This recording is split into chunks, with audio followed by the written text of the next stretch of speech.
Bom dia, oitavo ano. No mesmo dia que eu já realizei a aula de história sobre 1808, a gente vai começar a falar de geografia por um prazo determinado, enquanto o professor Bruno se recupera o mais rápido possível. Deve ser uma ou duas semanas no máximo, assim a gente pode matar um pouquinho da saudade no que tange a geografia, tá bom? Sempre torcendo para o professor voltar e cumprir suas funções da melhor forma possível, ok? Vamos lá. Ele parou em organismo internacional. Salvo engano, ele estaria na página 54. Primeiramente, ele deve ter falado de ONU, ele deve ter contado a história da ONU, que ela surge após a Segunda Guerra Mundial. Primeiramente, ela surge com um nome que não vai dar certo, chamado Liga das Nações, e até que em 45 será feita a Organização das Nações Unidas, conhecido como ONU. Esse organismo internacional é de suma importância, principalmente para manter a paz no mundo, para manter a cordialidade, manter as relações diplomáticas da melhor forma possível. É para isso que servem os organismos internacionais. Toda vez que os países entram em sistema de aliança, não político e militar, como por exemplo como surge na Guerra Fria, né? Não é isso. Como a Tríplice Entente, que vocês vão ver ano que vem, a Tríplice Aliança, não é isso que o Tio Romo está falando, nem o Pacto de Varsóvia, nada disso. São alianças para manutenção de interesses econômicos, pode ser, e até interesse de paz mundial. É para isso que surge a ONU, ok? Então nós vamos começar a falar de alguns desses organismos internacionais. Rapidinho, só para dar uma introduçãozinha. Após a Segunda Guerra Mundial, o mundo nota que o sistema de aliança é a melhor forma dessa manutenção dessa paz. É muito perigoso quando um país começa a pensar de forma isolacionista. É muito perigoso quando um país começa a pensar de uma forma imperialista, pensando só nos interesses dele. Numa economia global, é importante os países se integrarem, em pensarem de maneira conjunta. Existe uma concepção humana que é muito legal. A união faz a força. E é para isso que surgem os organismos internacionais, ok? Eu coloco até isso no primeiro hashtag. Grupos e alianças para manter a paz e a integração entre os povos, ok?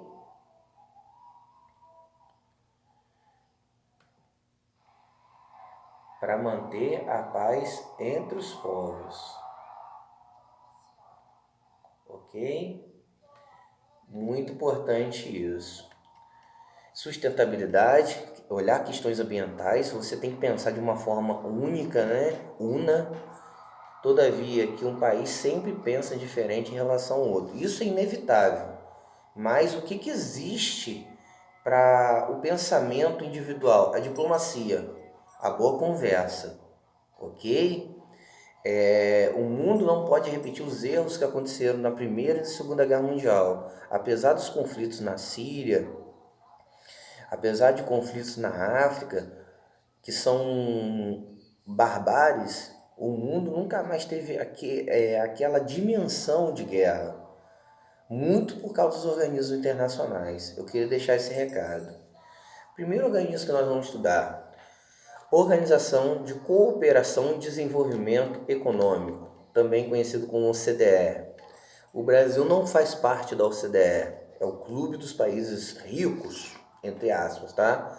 Porque o Chile faz parte e não é tão rico assim, ok?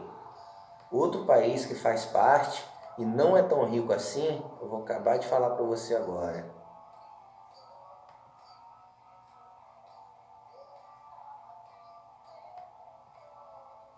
Vou falar para você.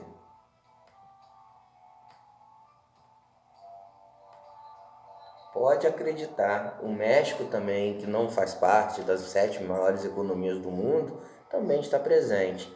E o Brasil sonha em entrar na OCDE. Seria importante o Brasil entrar na OCDE por questão de liberdade econômica, de empreendedorismo, né? De liberdade comercial. Para o Brasil se integrar de vez à liberdade comercial que nós já estudamos, né? Então, nós estamos falando do OCDE, Organização de Cooperação e Desenvolvimento Econômico, ok? Olhar a página 56 dos países presentes, conhecido como Clube dos Ricos. G7 e G8. G7 são as maiores 7 economias do mundo, os países mais desenvolvidos em relação ao PIB. Não significa em relação ao IDH, em relação às suas economias, ok?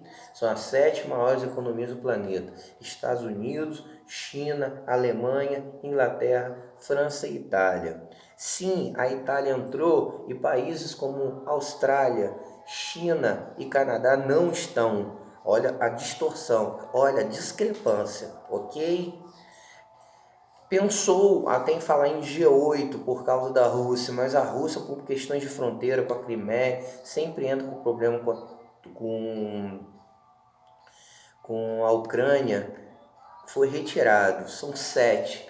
Coloca aí no seu caderno: Estados Unidos, China, Alemanha, Inglaterra, França e Itália. Acredite, a Itália faz parte. E Canadá, país com IDH maravilhoso. E Austrália, país até com PIB alto e com IDH muito alto, não estão. Ok? As críticas em relação ao G7 são muitas, principalmente em relação às questões ambientais. Os Estados Unidos fugiu do Acordo de Paris.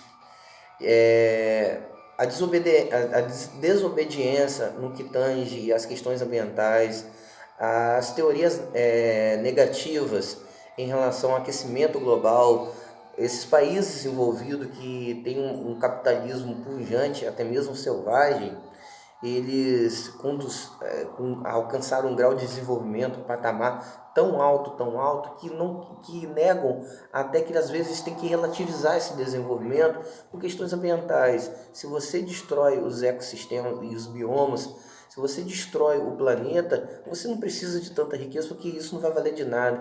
A própria sociedade está vendo isso com a pandemia, né? Você pode ser rico, você pode ser pobre, a doença te alcança de qualquer jeito. Então, o mundo avisa para o G7, polui menos, desenvolve sim esse capitalismo. Você pode ser o país rico como você for, geração de emprego e renda. Entretanto, você tem que olhar mais as questões ambientais, né? G20 são as 20 maiores economias do mundo. G20 são as 20 maiores economias do mundo, né? Nesse grupo seleto, nem tão seleto assim, o Brasil está presente. Botei até o Brasil em primeiro, mas não é o Brasil em primeiro. Brasil, Estados Unidos, Canadá, China, Alemanha, Rússia, Austrália, México, Índia, Japão, Inglaterra, França, Itália, Coreia do Sul, Turquia e Arábia Saudita. Só para a gente relembrar: Brasil, capital Brasília, Estados Unidos, Washington DC, Canadá, Ottawa, China, Pequim, Alemanha, Berlim, Rússia, Moscou, Austrália, Canberra, México, Cidade do México, Índia, Nova Delhi, Japão, Tóquio, Inglaterra, Londres, França, Paris, Itália, Roma, Coreia do Sul, Seul, Turquia, Ankara, Arábia Saudita, Riad, certo? BRICS, rapidinho, deixa eu baixar o rockzinho aqui.